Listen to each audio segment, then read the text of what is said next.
Hello, my name's Lucy Chambers. I'm a senior scientist at British Nutrition Foundation, and I'll be talking about establishing healthy eating behaviours in the early years.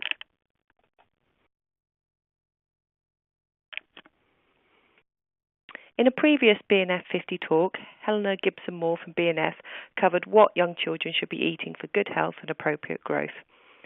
However, as most parents and carers are well aware, it can sometimes be difficult to get young children to eat certain foods in appropriate amounts. So this talk is going to focus on how you can help young children to develop healthy eating behaviours. This talk is for anyone interested in encouraging healthy eating in the early years, and the information covers children aged from a year up to 4 years.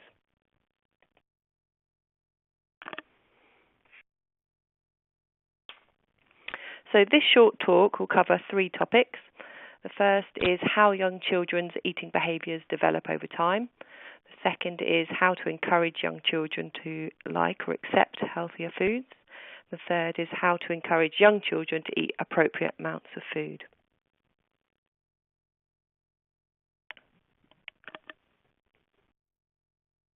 So young children's response to foods and eating can vary a lot from day to day, depending on things such as growth spurts, tiredness, their mood and physical activity levels.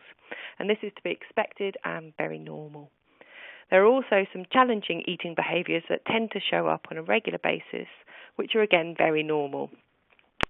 One type that is extremely common is fussy or picky eating, with studies showing that between 15 and 50% of mums with 2-year-old children consider their child to be a fussy eater. So food fussiness has been defined as the rejection of many foods that are both familiar and unfamiliar, and this is related to food neophobia, which is the reluctance to try new foods.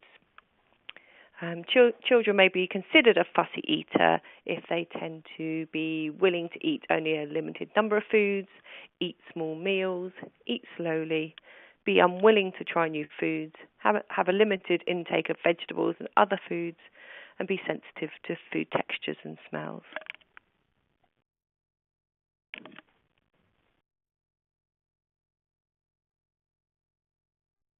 Another challenging eating behaviour that tends to show up on a regular basis in some children is the tendency to overeat. So overeating involves eating large amounts of food in excess of that needed for normal functioning and growth. And this can be problematic as it sometimes results in overweight and obesity.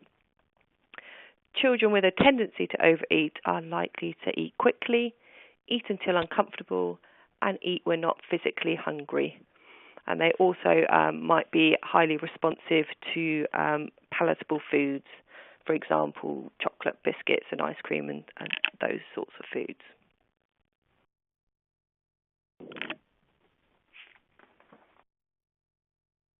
An important thing for carers and parents to remember is that fussy eating tends to be age-related, and that this stage does seem to pass with time. So this figure here is to show you how this behaviour typically changes as children age. So you can see that during the complementary feeding period, so from 6 months, children tend to be pretty receptive to most foods and open to new experiences. Fussy eating starts to emerge from about 18 months of age, and then it tends to peak at around 2 to 3 years, and then generally declines by the time children reach about 6 years of age. Some people think that fussy eating emerges as children become more mobile as a way of protecting them from eating unknown and potentially poisonous things, but this is just a theory.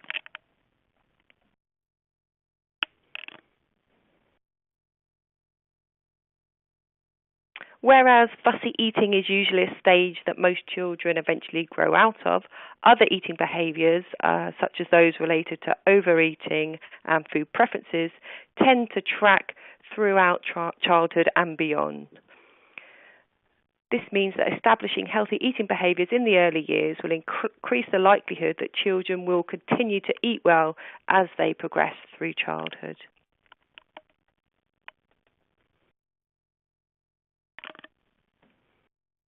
We often hear parents saying that their child has been fussy right from the start of eating solids, or that one of their children has always been more interested in food than others. And we get asked questions about the role of nature and nurture in children's eating behaviours. And there is good evidence from twin studies that genes do indeed play a role in the development of food fussiness, overeating and liking for certain foods. But these same studies also show us that these types of behaviours are also strongly influenced by environmental factors. That is, the child's experiences around food.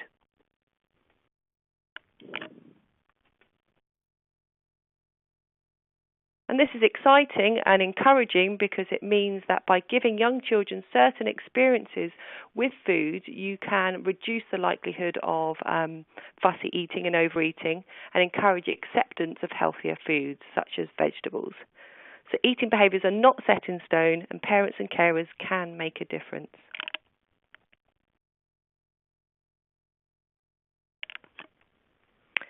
So in the next few slides, I'm going to give you some evidence-based tips on ways to encourage young children to accept foods they dislike or have rejected in the past.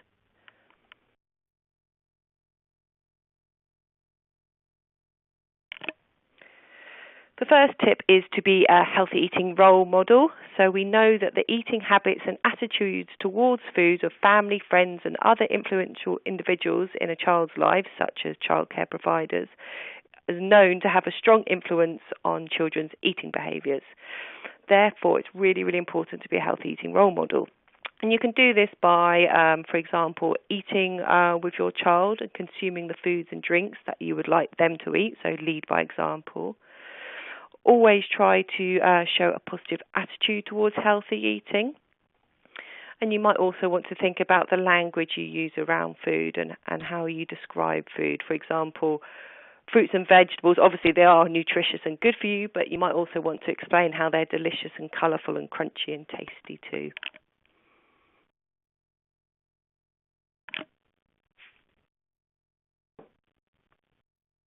Another way to influence children's food acceptance and preferences is to familiarise them with a wide variety of food. This is because the more familiar children become with foods, the more likely they are to like the food and then eat it. And you can familiarise children in a number of ways. One idea with lots of evidence behind it is to repeatedly expose children to the taste of a food. So if children repeatedly taste a food, eventually they will learn to accept it and learn to like it and therefore eat it. And research has shown that it may take 10 or 15 exposures for children to actually learn to like the food, but they will get there in the end, so persistence is key. If children are really unwilling to taste the food, you could try and encourage them just to take a tiny taste, because the amount of food they taste doesn't really matter. The exposure effect still works. But if children are really reluctant to put the food anywhere near their mouths, then you might want to try some other techniques. So you could try out sensory exploration. So this is giving children the opportunity to play with food and explore the way it smells and feels and looks. So that works, and that helps to encourage them to try it later on. You could also familiarise children by getting them involved with cooking, shopping and gardening. And you might also want to try reading picture books with pictures of food in and food themes in the book to familiarise children to certain foods. And there are many of these books available to buy.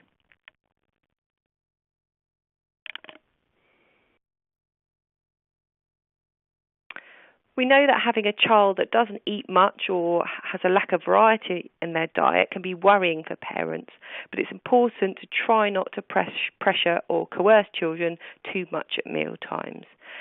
This is because children are likely to develop negative associations with the food that they're being pressured to eat, and this can mean that they may be even less likely to eat it in the future. So try to avoid saying things such as, eat your broccoli and then you can have your pudding. I've taken ages cooking this meal, I'll be cross if you don't eat your broccoli, or you must finish all that broccoli on your plate. The best approach really is to offer children food in a relaxed environment and in a relaxed way, and to try not to worry if they don't finish everything on their plate.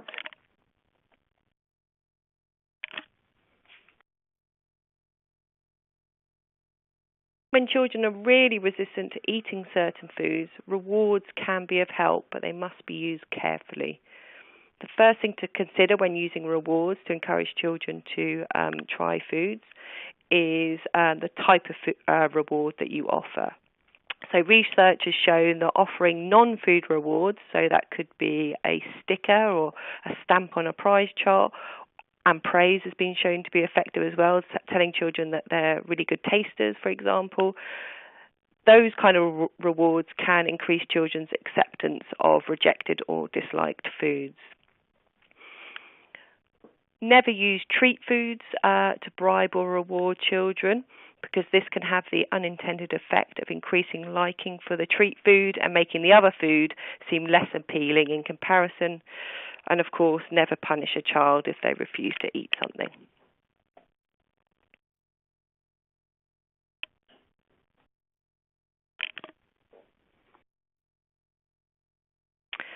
So the next few slides, I'm going to give you some tips on ways to encourage young children to eat appropriate amounts of food and to not overeat.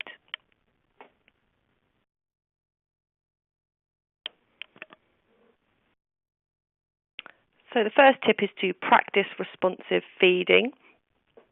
So we know that babies are naturally good at regulating their intake of calories, and what responsive feeding does is to help them retain this ability.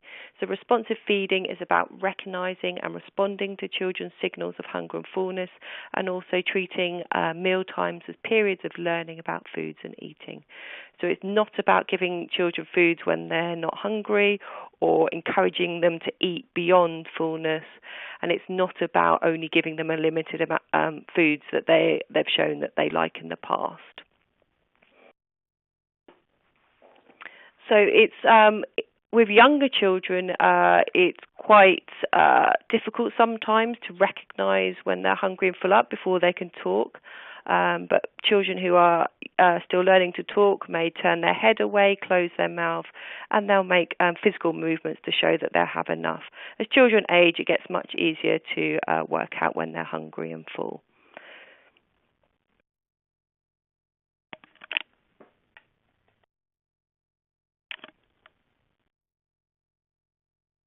A feeding practice to avoid using is using food to soothe or placate a child.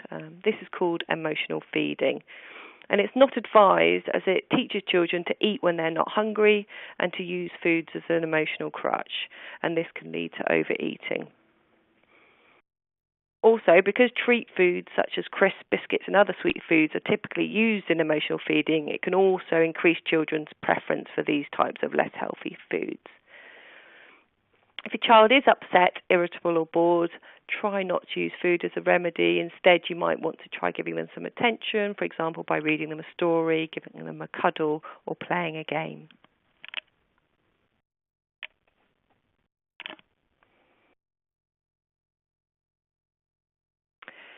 The environment in which a child lives has a strong influence on whether they are likely to overeat or not. So it's really important to create a healthy home environment.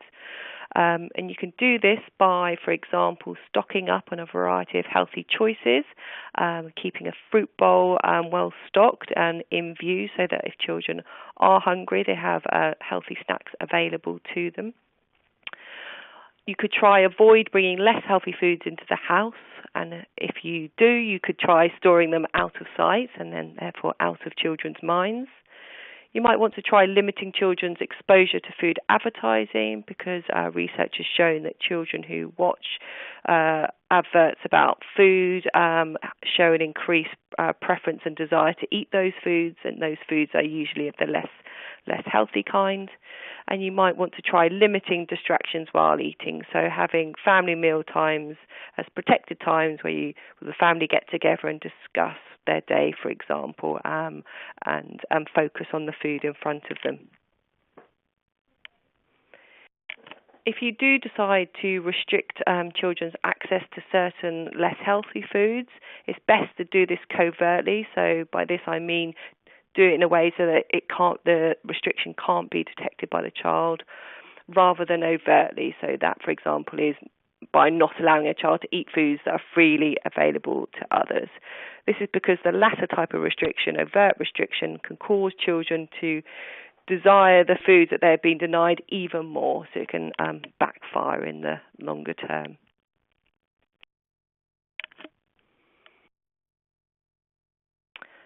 Finally, it goes without saying that if you want children to eat appropriate amounts of food, then they must be given appropriate portion sizes. And we know it can be difficult to know exactly the amounts of foods that are appropriate for children in the early years. And so BNF and other organisations, such as the Children's Food Trust, have produced some helpful resources that give portion size examples for various foods and meals for children in the early years. So take a look at our website for more details about this, and also look out for the next BNF 50 talk by Dr. Kerry McCrickard on the portion size effect in young children.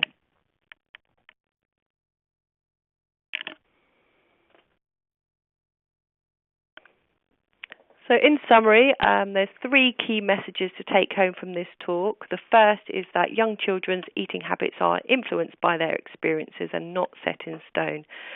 This means there is opportunity in the early years for parents and carers to help children develop healthy eating habits.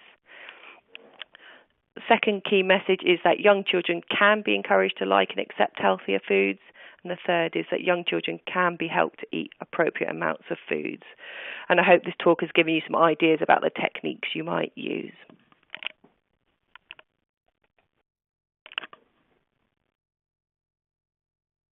So thank you very much for listening. For more information about the British Nutrition Foundation, please take a look at our websites.